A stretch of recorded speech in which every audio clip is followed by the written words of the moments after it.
Welcome to What is Going for new thought from the edge of Each week on OMTimes flagship radio show, veteran broadcaster, author, and media consultant Sandie Sedgbeer conducts thought-provoking interviews with inspirational authors, artists, musicians, scientists, speakers, and filmmakers who are working at the point where spirituality and science meet consciousness at the very edge of Here is your host, Sandie Sedgbeer.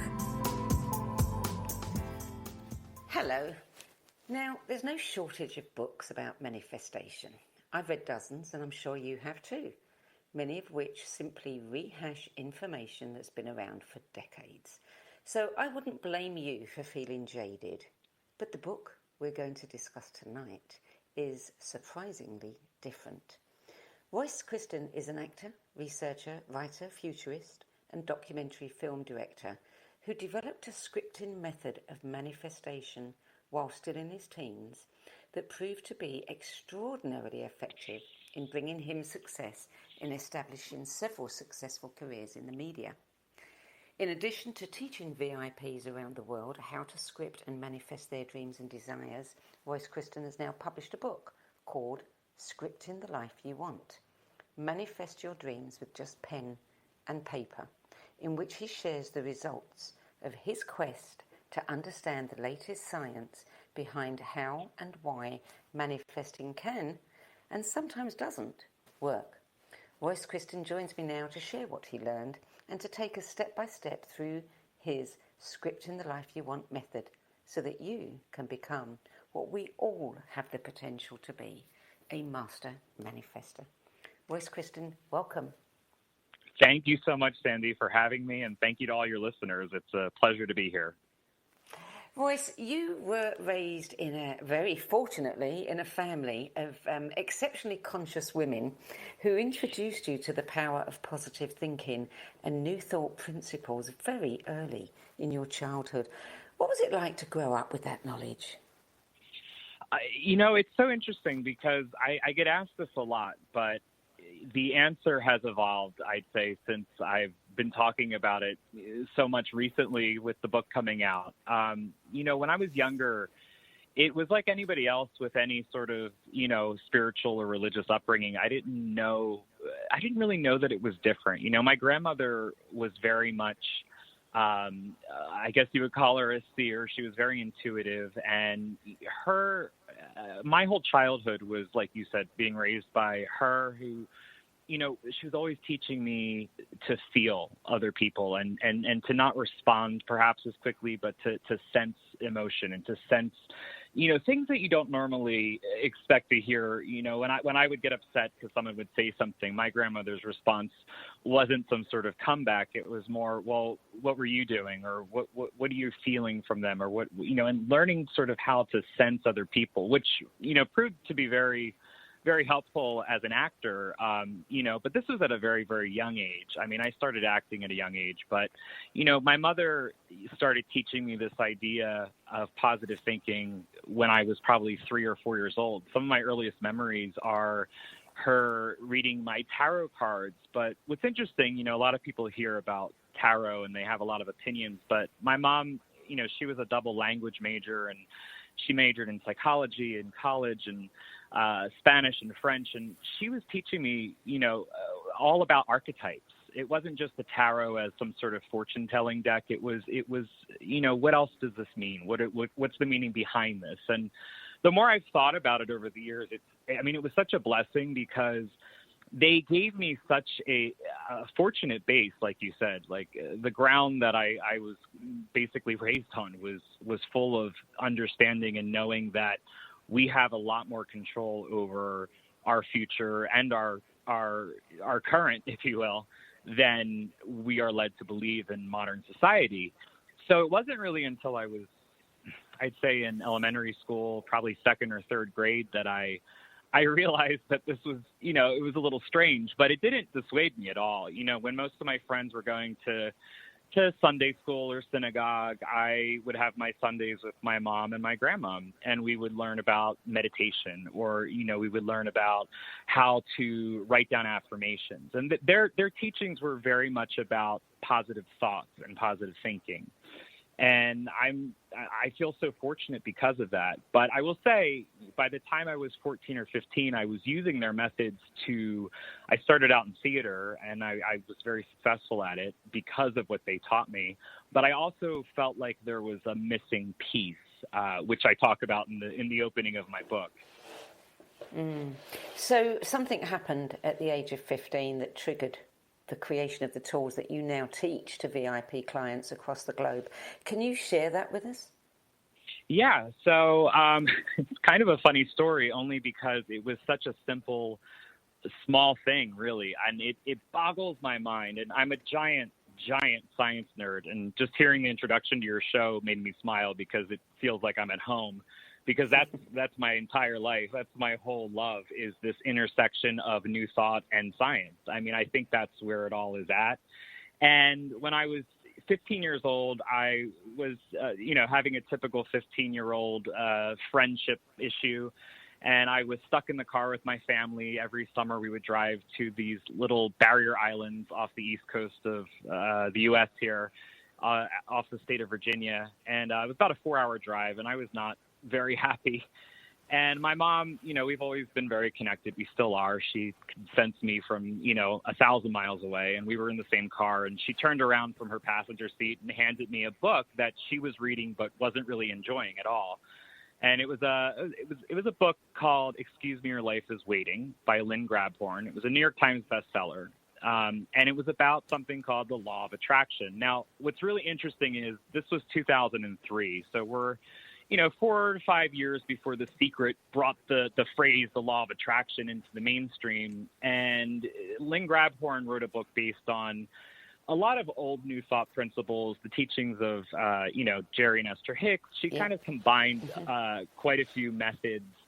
And what she said, though, that really got me and was my aha moment, was I started reading the book in the car, and immediately my dad, for some reason, was always one of those guys. I don't know if this is normal. It's probably not. No one in my family is, but he always had a bunch of highlighters and pens in his glove compartment. So I asked for a highlighter, and I started highlighting every page. And, by the 100th page, the whole book was yellow. So I gave up on that. And I just kept reading the book. But the point that she made that was just so much clearer than anything even my mom or grandma had ever told me was the importance of emotion and the importance of feeling like you have the thing that you want to manifest, or feeling like you are the thing you want to be. And I don't know what it was exactly, but I'll tell you this, still 17 years later, I turn to that book when I need some, a little bit of a leg up or a lift up, because the way she described emotion and feeling, I think, is unparalleled as far as, I always say this, if your thoughts create the emotion and feelings, then that's what then is like the gas in the car. It's what attracts whatever it is that you're trying to manifest. And I think it gets left out a lot. And once I realized that was the key, you had to feel it, you had to really believe it.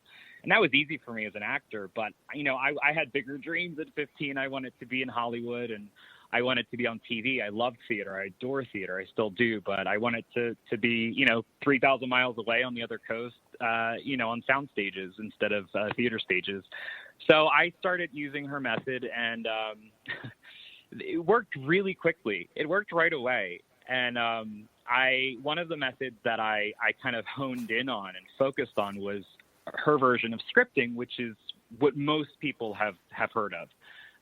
The idea that you talk out loud sort of to an invisible friend, or as if you're on the phone at length for 10 or 15 minutes, and you just describe whatever it is you're trying to manifest. So let's say if you want to be married, you might be on the phone the day after your wedding talking all about how wonderful it was and how the flowers smelled and how the food tasted and who was there. And, that's the very core original, teaching of scripting. That's how most people know it. And I was fascinated because it worked. I got to Hollywood. Things went really, really well. But I was so frustrated, Sandie, because scripting was the one tool of all these different tools that, you could find in the world of New Thought and Law of Attraction that it absolutely fascinated me because it was infuriating. So 100% of the time, so let me put it this way. Out of every 100 times that I would script out loud, only 5 times would it come true. But the 5 times that it would come true using this old method, 100% of what I would have scripted came true. And that was the only tool that out of everything, and I mean everything, I've tried everything. I sort of put myself into my own New Thought school in college, if you will. I mean, I was reading 5 to 10 books on manifesting a week and taking classes, but I kept going back to scripting, and I knew there was something there. I just couldn't figure out what it was. And it turned out it was, for me at least, and now for my clients and students, it was just a sort of a radical shift in the entire way that I understood scripting and the way that most people do. And it was sort of turning it upside down on its head that got the breakthrough that I really wanted. And as you said, you had incredible success. I mean, you were on so many TV shows. You were on Wizards of Waverly Place with Selena Gomez, and you've done so much work in television and film and behind the camera as well.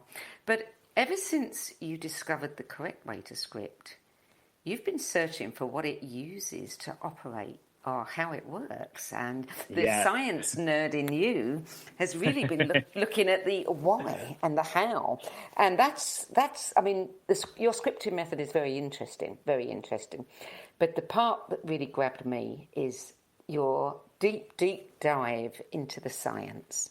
And, I mean, lots of people have tried to explain how scripting works. Thoughts are magnetic, emotions are, thoughts are electric, emotions are magnetic, and dismissed it in those terms. As long as we believe it, as long as we feel it, it's going to work. And if you don't, if you wobble, it won't. But you've actually gone into the science. I'm such a nerd. And luckily we have the science. Yeah, and I mean, you've looked at everything from block universe theory, time symmetry, artificial intelligence, quantum computing, simulation theory. So tell us a little bit about, my goodness, your journey through that. So, like you said, I'm a self-admitted, I am a massive science nerd. I always have been. I don't know why I eat, breathe, and live research and science. It's just something I've always loved since I was a child. Even in school, my favorite classes were always, biology and chemistry. And this, to me, there's a quote that I actually use in the book. It's Kurt Vonnegut's quote, and he says, "Science is just magic that works." And I think that's always sort of been my guidepost because, like you said, I take a deep dive. This book is, I've had more than one reader lovingly, take a jab at me and say, well, this is a science book in disguise, Royce, because it's 10 chapters. And, starting in chapter 5, it just goes into that deep dive you talked about. But across the board, I've been so fortunate and very humbled because I didn't know how people would take it. I didn't, like you said, there's a zillion books on manifesting. You can read it over and over again. It's everywhere. But what I always used and just, even how I came about teaching VIP clients, I mean, that's something that I've only publicly admitted to in the last year because it was just friends of friends and word of mouth. And, one thing led to another. And I just had this sort of thriving underground business, if you will. It became so successful that I was coaching the coaches, a lot of the people that, we learned from and I learned from that are on TV or write books.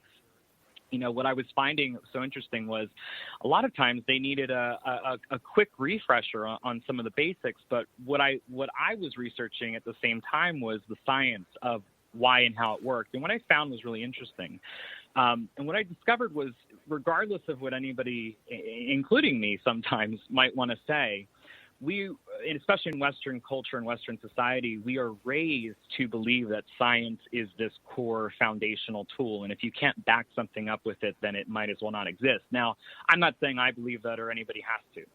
But what I found that was so interesting years ago was that when I could find science that was different than what you said, we've all sort of relied on so many authors too on, okay, well, thoughts are electric or we're magnetic or that's electric, magnetic and vibrations are here or there. The problem was there was this lack sort of, and as you mentioned, and you're 100% right, the science just really wasn't there. It wasn't that the scientists weren't looking, but the science, at least for, especially the real studies on the science of how all this works, it just hasn't really been public. And it wasn't that it was being held secret. It just wasn't there until the last, honestly, decade, and really last 5 years is when it erupted. And what I found was fascinating, because one of the most disappointing and heartbreaking things I think that I ever experienced was when I actually first went to look up the science of vibrations, and there was nothing. It was just so, I was so upset. And I write about it in my book for a second, because I don't want anybody listening or any of my readers to feel like I'm going to take them down some strange road of disappointment, because what I ended up finding was, my grandmother had a saying that you're never going to find a lobster in a dress shop. And in fact, it's the name of a subchapter in my book. And what she always meant by that was, if you're out and you want to buy lobster for dinner and you go to every dress shop in town, you're never going to find a lobster. It doesn't mean that lobsters don't exist. It means you're not looking in the right place.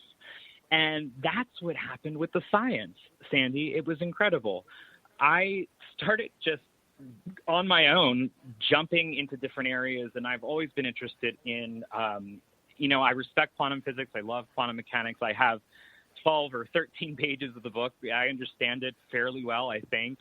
Some of my best friends are MD, PhDs in that field of physics, so I try my best. But what I started to realize was, in the more current teachings of manifestation and law of attraction, everyone was sort of relying on each other's other writing without actually checking the quantum physics and quantum mechanics aspects of it. And I started looking in other areas of science, and I started to find the most incredible connections between things that explained how and why we might actually be creating things. And one of the first places I looked was neuroscience, the study of the mind, which actually, it just is the most blatant, obvious thing. Even I can't even believe it took me so many years to realize it, because I can't tell you how many readers and just clients have said, oh my goodness, of course, duh, of course we should be looking into the science of the mind. That's what we all talk about.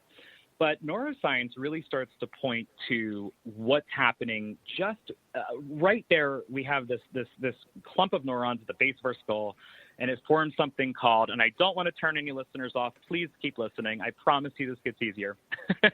But there's a formation called the reticular, and it says the reticular activating system. And that is basically like your brain's filter. And why that was so fascinating to me was the science there was incredible. So the scientists were talking very much like we talk. They were saying, well, if you wake up and say you're going to have a good day, this filter will go out and find every example of your day being good and point it out to you. Because the reticular formation originally, when we were cave people, its purpose, and it still is, it has two purposes, but the main core goal of it was to filter in everything that would help us survive. So, anything for the primal survival, whether it's procreation or food or whatever. But what they have found in recent years is that it's programmable. So it also focuses on what we tell it to focus on. So, Sandie, 1111, right? Or if you see 111, or Mm-hmm. Okay. So for years in science, they referred to it as the Bader-Meinhof phenomenon. They didn't really understand it. But as the neuroscientists started to really understand this formation in our brain, the reticular formation, they realized that it was actually our brain's filter pointing out all the examples when you suddenly see 1111. Well, it's as a neuroscientist friend of mine puts it, that part of our brain is a coincidence finder. That is what our brain does in that section. And it will go and it will look and it will point all these things out to you. So I started to say, well, I started to teach clients this, and they said, well, this is kind of taking the magic out of it for me. And I was like, no, this is amazing, because we can reverse engineer this. And then, of course, I got their interest, and they said, what do you mean? And I said, well, listen, if you can program this thing, then what I'm already teaching you is going to work. And it means that it's really easy to do. So what we started to develop, and I developed this with my clients over time, were different, very easy little tools. And it all really centers around how you start your day. And listen, everything that I teach, all of my tools are very easy and fun. They have to meet those parameters before I even will tell them to anybody, because if they're not something easy or fun, people aren't going to do them, and that includes me. So we started to figure... Royce, I'm going to do a TV thing here and create a cliffhanger, because we really do need to go to the break. So hold that thought. We'll come straight back to it. You're listening to What Is Going On. I'm Sandie Sedgbeer, and my guest today is actor, researcher, writer, futurist, and documentary film director, Royce CHRISTYN. And we're talking about his book, Scripting the Life You Want. We'll be back with more from Royce CHRISTYN after the break.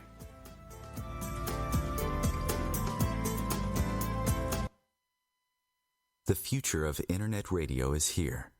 OMTimes Radio, IOM FM. Ascending Hearts is no ordinary dating site, but a spiritual dating site with a purpose, to link you with your soulmate. We engineer the serendipity so you can trust that you will attune with someone that has the same matching vibration as you. Ascending Hearts, the conscious dating site for the spiritually aware. Try Ascending Hearts for free. AscendingHearts.com. More than 24 million Americans have an autoimmune disorder, and that number continues to grow. I'm Sharon Saylor, and I'm one of those 24 million. To put that number in perspective, cancer affects about 9 million and heart disease up to 22 million. That's why I've brought together top experts and those thriving regardless of their diagnosis to bring you the latest, most up-to-date information. Join me, Sharon Saylor, Friday night, 7 p.m. Eastern, for the Autoimmune Hour on Life Interrupted Radio to find out how to live your life uninterrupted. Hello, I'm Sandie Sedgbeer, host of OMTimes' flagship radio show, What Is Going On. As a long-time editor, book judge, spiritual magazine publisher and radio host, I've read thousands of books and interviewed hundreds of authors and teachers. So I know what's worth reading and what isn't. Now, with the spiritual book market growing increasingly crowded, more and more people are seeking my help in finding the authentic voices, the empowering tools, and the genuine skip the BS guidance that will make the most difference to their spiritual development. So I decided to make it easier by bringing my knowledge, experience, and considerable network of contacts together in the No BS Spiritual Book Club. There are no ads, no joining fees, no obligations, and no BS. Just an ever-growing library compiled by recognizable and respected names of the 10 best books that help them the most on their journeys. Plus, free book excerpts, audios, and live video interviews where you can quiz them about their spiritual journeys and their 10 best list choices. Your time and money are valuable, your spiritual journey even more so. If you're looking for genuine guidance from people who have walked this path before you, check out Sedgbeer.com. Click on the No BS Spiritual Book Club tab and join the club. That's Sedgbeer.com, SEDGBEER.com. I'll see you there. These are the sounds of a dinner that almost didn't happen. A dinner now served thanks to people like you. Due to COVID-19, 17 million more Americans may face hunger. Feeding America is helping our neighbors in need. And if you're able, you can too. Donations are being accepted at feedingamerica.org/coronavirus. Brought to you by the Ad Council and Feeding America, 200 food banks strong.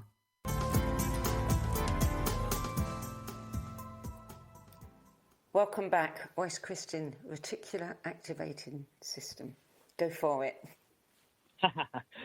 So, as I was saying before the break, what I started to research was very much outside of what most in this field were researching, which was not quantum mechanics, but I was looking to neuroscience, and I discovered the studies and the findings of the reticular activating system. And they started to point to a really interesting phenomenon, which, we've known for about 20 years as the Bader-Meinhof phenomenon. And in spiritual circles, when we see 1111, or maybe we hear a word, it's so funny because I've been so fortunate. I love being able to do shows in England and the UK. And my word, though, that I usually use as a strange word that is somewhat familiar is the word Windsor.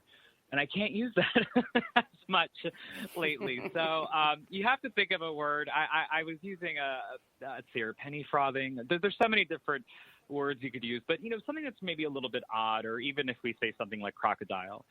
And all of a sudden, and now probably a lot of you listening out there, and Sandie, you too, you'll probably see 1111 or hear the word crocodile or start seeing it a lot. And that's because I have just not intentionally, or maybe a little bit, activated your brain's reticular activating system. And like I said, that part of our brain focuses on two things, which is survival and what you tell it to focus on. That's all it does. It focuses on what you tell it to do and what it is basically primed and ready to do from birth.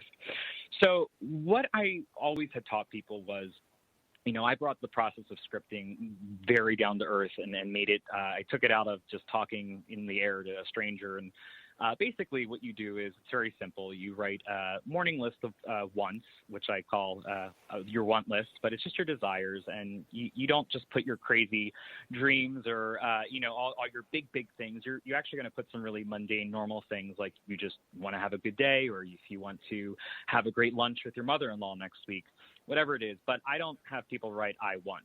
I have everyone write everything down as I intend. So when you take it from I want, when your focus is on want, it's sort of actually on the lack of having it. Whereas when you say I intend to have a great day, I intend to be a millionaire, it's a very actionable word. So you just write 3 to 7 of those intentions on your want list every day. And then the next list is just 2 or 3 of those that you believe are the closest to being possible. And I'm giving the very fast version here so I can keep explaining the reticular activating system. But it's all very simple. I mean, you don't really even have to buy the book to get it. So after that, you write first thing in the morning a script, and you're actually writing it out. It's only a few paragraphs. This whole thing takes about 5 minutes. But what you're doing is you're pretending that the day has already passed. You're settling in for bed. Again, you've just woken up.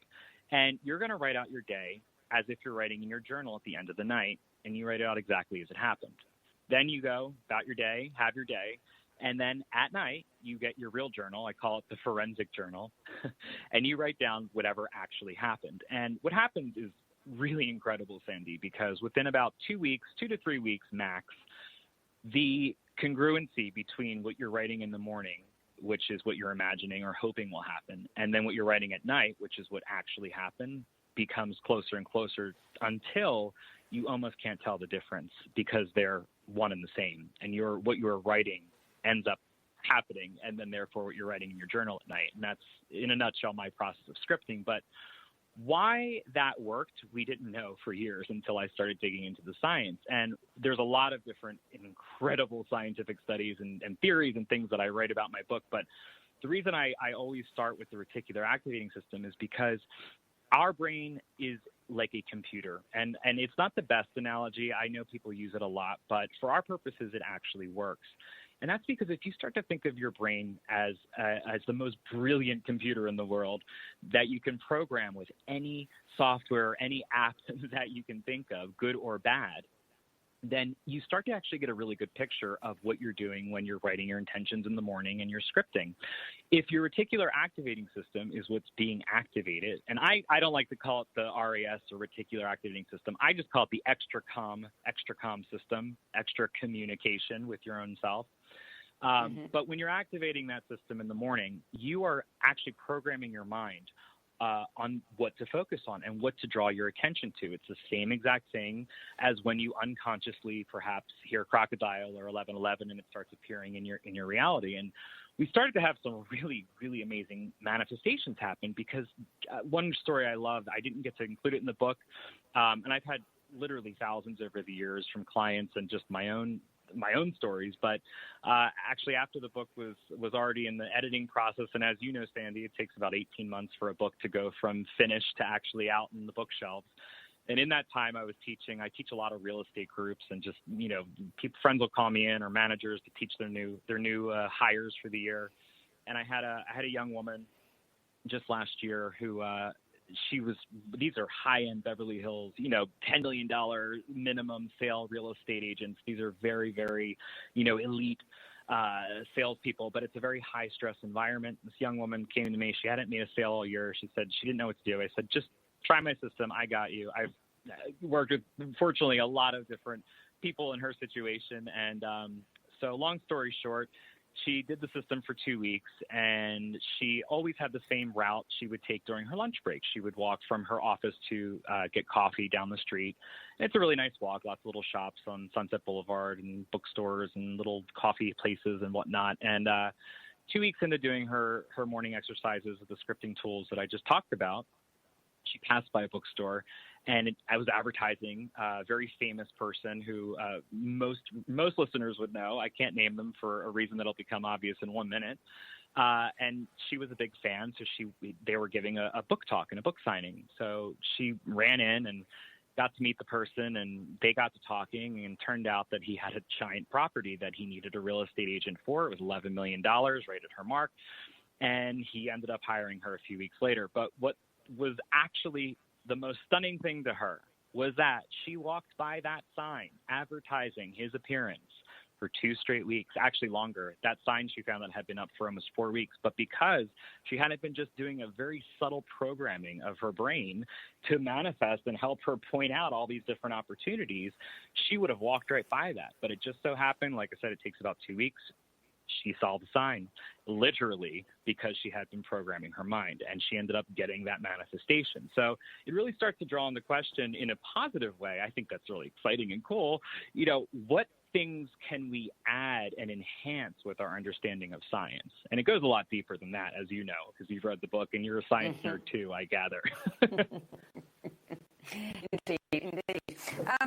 You mentioned Rich Horowitz, who wrote the foreword to your book, and you say that he says the key may lie in time and how we perceive it as linear. When we manifest, what is really happening is that we're selecting, not manifesting, but selecting from an infinite variety of things that are occurring all at once, all around us.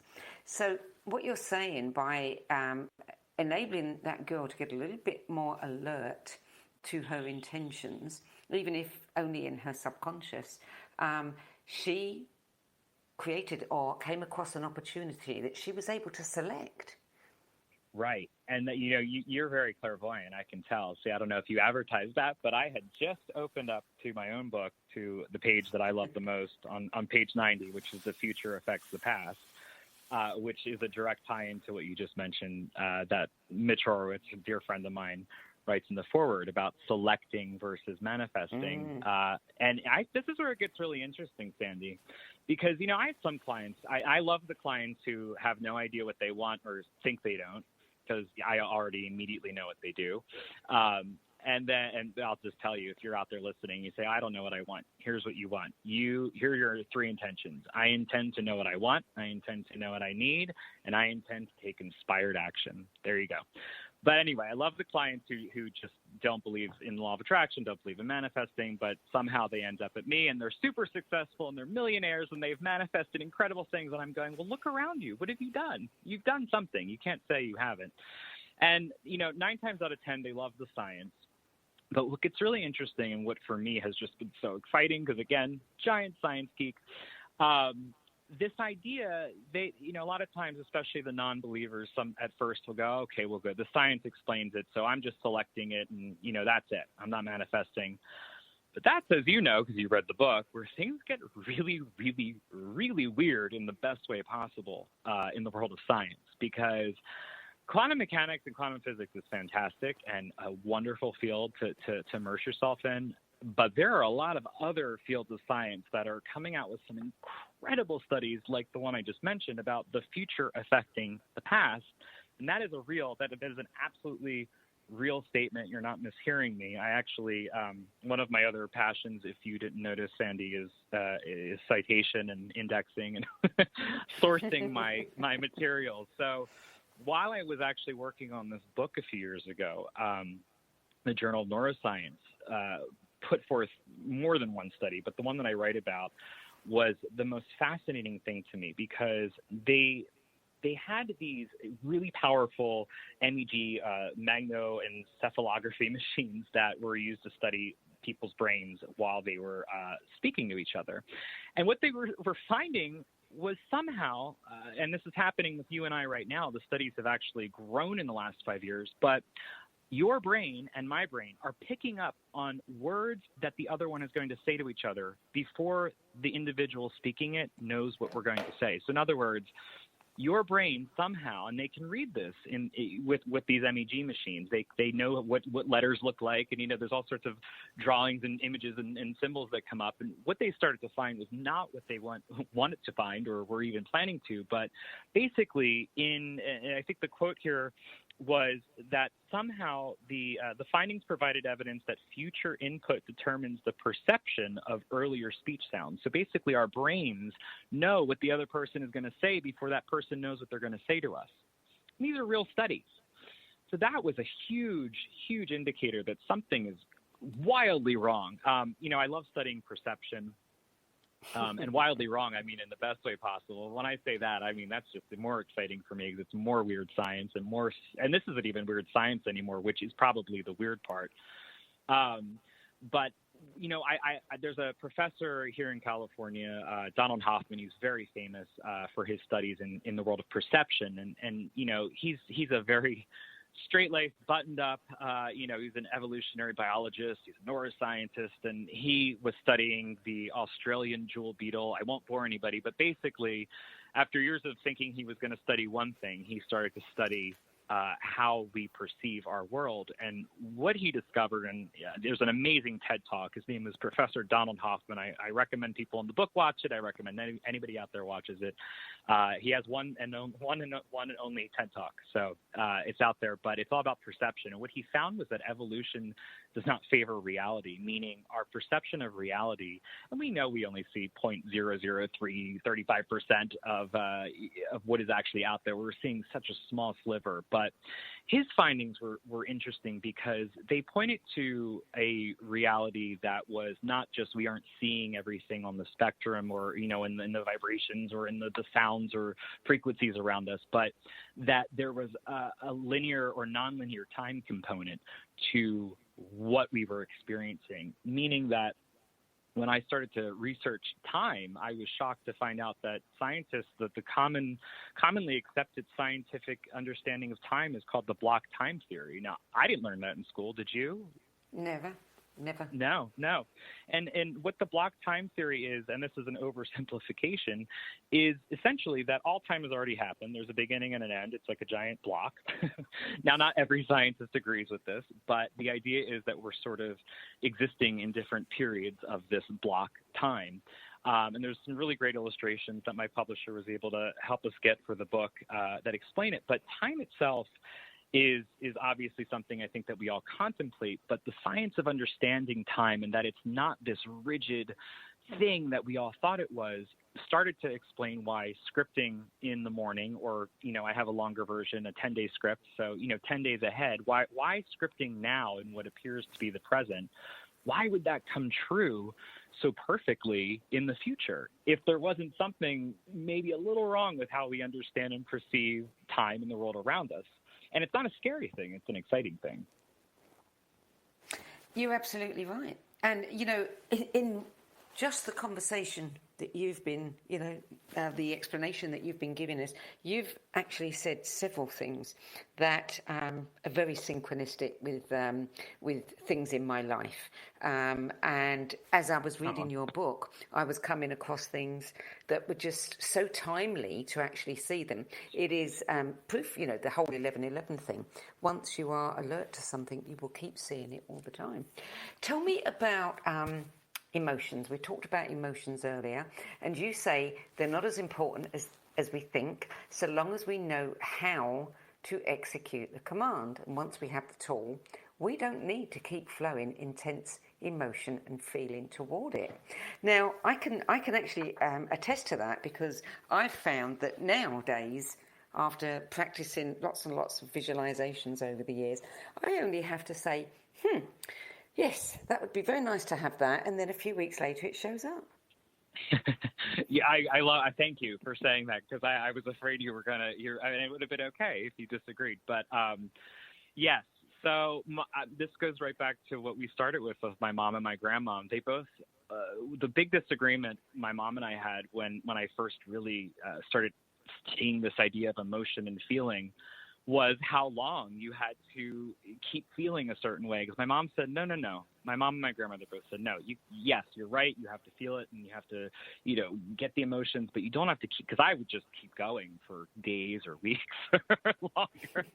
And it's exhausting. I mean, it actually literally is scientifically proven to be exhausting. And that's why, a lot of it's what actors do for a living. So it was interesting. It was sort of a double whammy, but so if you can have the right emotion and feeling about a certain desire or want, and again, I work with people on all degrees, and I force people sometimes to not just focus on the big things, not because I don't think they're going to happen, but because it's like training an emotional muscle when you start to really, I would say, sort of accept and be okay with the fact that you have all sorts of different desires, and some are little and some are big, but it becomes like a muscle you work out. And like you just said, Sandie, you can put a charged emotional field, which is what I like to call it, around a certain intention.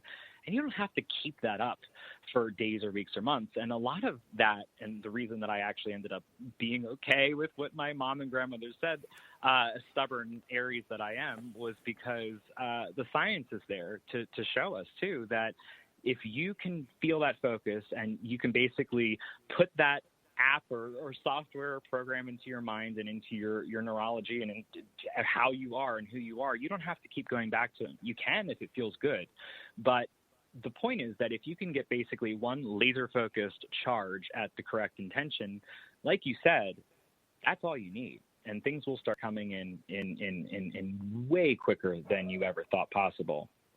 One thing I don't get to talk about as much in my book is meditation, but just meditation doesn't have to be, as some crazy thing where you listen to. I mean, it can be as detailed as you want, but really just, for me, it's just closing my eyes for maybe 10 minutes a day. I practice all different kinds of things, guided, not guided, but I find meditation is a really good way to sort of just get that relief and allow the things that you're intending for and wanting and all that emotional charge, just kind of let it all settle and come in. And I don't talk about that as much in the book because I feel like meditation is covered better by true teachers of meditation, but I do find that it helps, especially if we're talking about the fact that you don't need to spend hours, weeks, or months focused in this kind of arbitrary or fake feeling place. You just have to feel it real once or twice, and that's all it needs. That's all you need. Now, a lot of people say, yeah, I can do it sometimes, and others, it doesn't matter what I do, it just doesn't seem to happen. And Stephen Hawking had a theory about that. Would you share that with us? Sure. So, well, there's actually two things there. So Stephen Hawking's one of the most interesting things that I found with him was his evolution. And what I respect so much about him was, the part where he comes into my book is when we're talking about multiple universes and the idea of there being all sorts of different realities and parallel universes, all the things you've seen in the sci-fi movies. And he absolutely was against that. And then in his very last paper that was actually released posthumously, he explained that he believes that the universe is essentially expressing itself in 3D, but that it's an illusion. So that he believed we were on a sort of a projection from a 2D surface like a hologram, which is actually really amazing when you think about Hawking's previous work. So he ended up saying, and I don't have the exact page in front of me, but it wasn't that it was this multiverse of millions of universes, but he started to realize in his final studies that there was a range of smaller universes. So, people ask about why things don't happen. So there's this idea of, infinite different possibilities and infinite timelines. And, working on the project that I'm working on right now, we were doing a segment on the butterfly effect, and I was shocked to find out that I completely misunderstood it because I believed the Hollywood version, and I'm a giant science nerd. You know, we all think of this idea of one action today, a butterfly flapping its wings in Africa will cause a tornado or a hurricane in Brazil, but it's actually the original theory was more about how they couldn't determine which thing, was it the butterfly being there or not being there? Was it the butterfly itself, or was it another very small, strange attractor, as they call it, or small element that causes a giant outcome in the end? And the idea being that there weren't millions of possibilities, but more just a few possible things that you could do right now that could change your future. So one of the things that I was finding with clients a lot, and also with myself, was this really, really annoying thing that manifesting teachers hate to talk about, which is sometimes manifestations just don't happen. Sometimes they happen, but then it seems like this was my story for a few years, way back when, where I would have wonderful manifestations and then horrific things would seem to follow right afterwards. And people were coming to me, clients were coming to me, and they would have these incredible manifestations, or they would have nothing at all, or they would manifest something huge, but then they couldn't repeat the process. And, everybody was doing everything right. And I was really getting frustrated because, it was a personal frustration.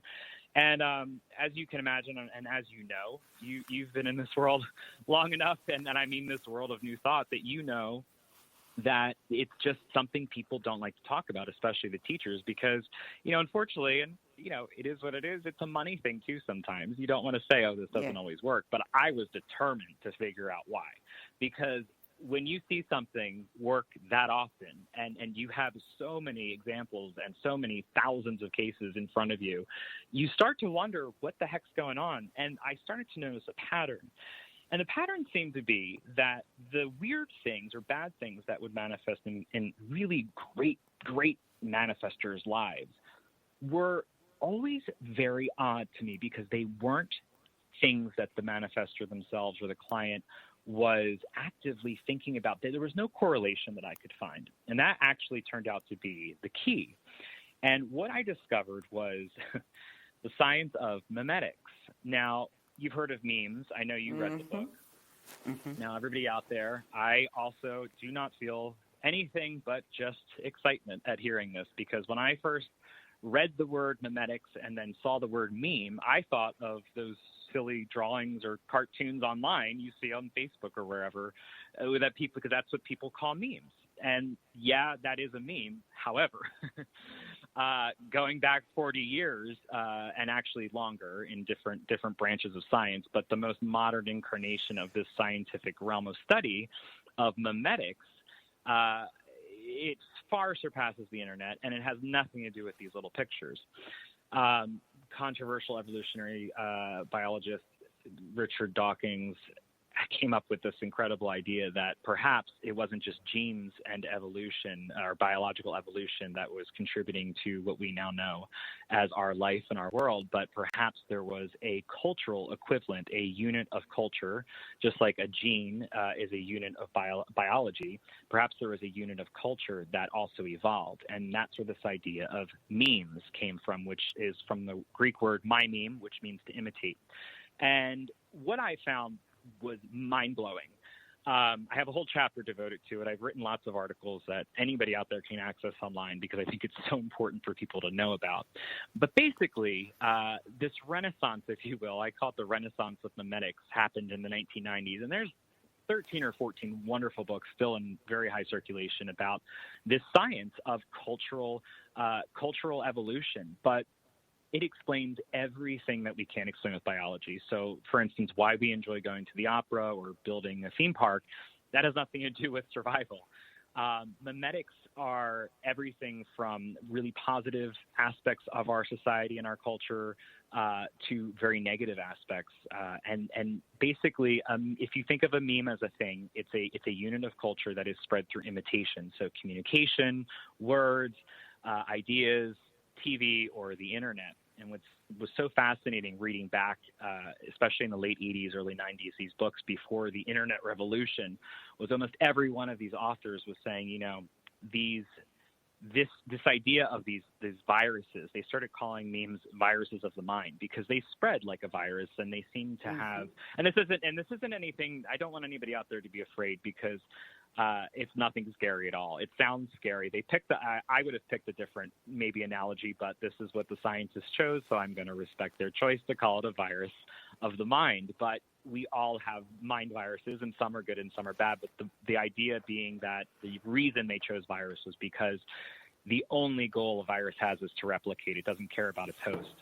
And when you look at trends, you can look at microwave dinners or bell bottoms or disco music. There's good things, bad things, but you see these surges in our culture, in our evolution. And what it all boiled down to, you can read all about it in the book or in my articles. There are, again, lots of free articles online that I've written about this. But the crazy thing, Sandie, was that I discovered science has proven through memetics, not all thoughts are our own. It is scientifically proven through the science of memetics that not all of our thoughts in our minds, in our world, are ours.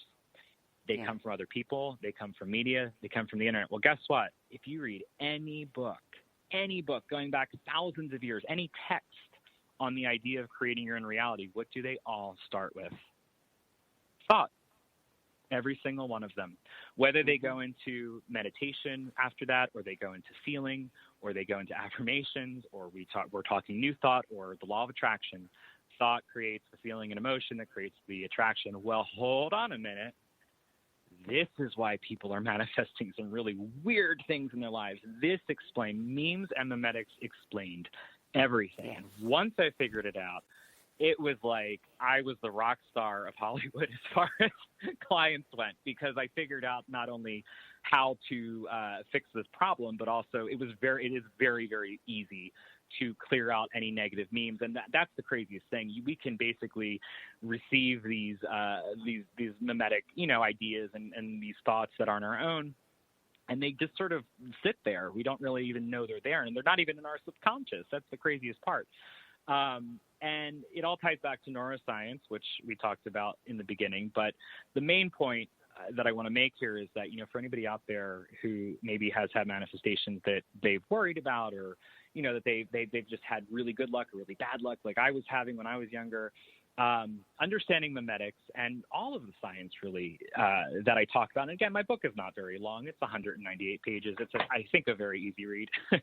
But I try to make it as easy and digestible as possible, because I think everybody deserves a chance to have whatever creation they want in their life. And scripting's a really easy and fun way to do it. There's a lot of great tools out there, and I am a big advocate of so many of the other teachers. I happen to just love my own method because, of course, it's simple. And it works. You've proven it. You've proven it. I want to just quickly change the subject slightly, because we've only got a couple of minutes left, and I would like you to go over again. I know you did give us a kind of little bit of a run out of your scripting method, but if you could just repeat that for people who may have not fully I went too fast. So it was part of another point. No problem. Okay, so it's super easy, and I always give this away for free because it's worth it.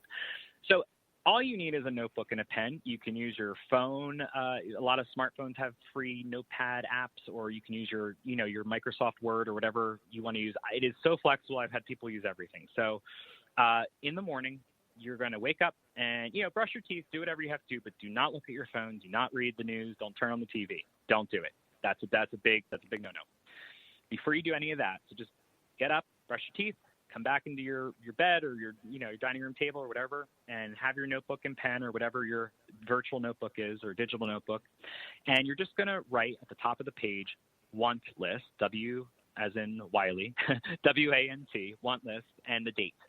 And you're going to write 3 to 7 of your desires down. But instead of writing it as I want the new house or I want to be a billionaire, you're going to write it as an intention. I intend to be a billionaire. I intend to own this beautiful new house easily and whatever. But you're also going to add in some mundane things. If you have a dental appointment, I want you to put that in there. If you have a grocery trip coming up this week or a lunch with a friend, put that in there. Things you normally wouldn't put, add that in. You can do way more than 7. I have some clients do 50 a day. I can't do it. Sometimes I can only do 3. You only need to do 3 to 7. Now, Royce, I'm going to have to kind of speed you up a little because we've got about a minute left. And I don't want people to miss one piece of this. All right. So after that, you're going to flip to the next page, blank page, and you're going to write 2 of the things from your want list that you believe the most likely to happen. And there's a whole science there you can read in the book. And then the 3rd page is your script. And all that is you are going to pretend the day has already passed. It's the end of the day, and you're writing your journal about how your whole day went. You're going to write it out exactly as you want, but believably as you want it to be. And then you're going to go about your day. And that only takes about 5 minutes, those 3 steps. And the last step is at night, where you just keep a regular journal. And the goal and the result will be, as you see, that your script that you write in the morning will, after about 2 or 3 weeks, match the journal at night because they become indistinguishable from one another. And that is my process of scripting. It's really that easy. It is that easy, and I can certainly attest that it works because I've done this for myself in the past, and later on gone back and found those pages and thought, oh my God, I really did create that. It's amazing, isn't it? It is amazing. I wish we could talk more about the science because it is absolutely fascinating. I mean, there's so much more than you've been able to share just now, but I do encourage people to read this book. This is a manifesting book with a big difference. So don't dismiss it just because it's about manifesting. ROYCE CHRISTYN, thank you so much for joining us today. Thank you, you were lovely. Thank you. The book is Scripting the Life You Want, Manifest Your Dreams with just pen and paper, and it's published by Inner Traditions. And you can find out more about ROYCE CHRISTYN and his work on his website, ROYCE, ROYCE, CHRISTYN, CHRISTYN.com. I'm Sandie Sedgbeer, and I will be back with you again at the same time next week. Till then, it's goodbye from me.